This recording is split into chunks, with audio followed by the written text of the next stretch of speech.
Sarah, we've explored a number of areas. Would you consider there's a common theme across those areas? I suppose journals. And how would you plan to audit journals normally? Well, at the planning stage, we set out a list of tests that we would do on journals. And did you prepare for that as part of this audit? Yes. And how many journals did you test? Well, it was difficult to get a copy of all the journals from the system. It was difficult to get copies of the journals. Does that mean it was impossible? The financial controller told us that we couldn't get an electronic copy of all the journals.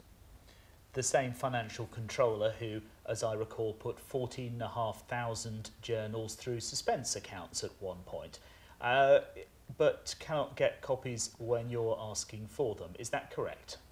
Yes. And did you challenge him on this? We did. And what did you say to him?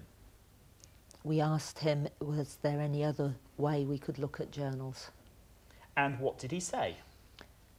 He gave us some limited manual journal copies.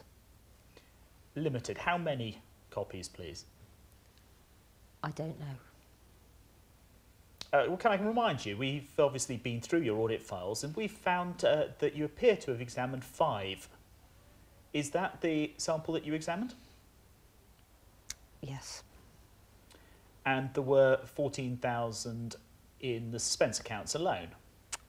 Yes. Do you consider that a sufficient sample? In hindsight, no. Were you aware of the material nature of the journals? No. Were you aware that of the volume of journals in addition to those 5 manual journals that you were supplied with?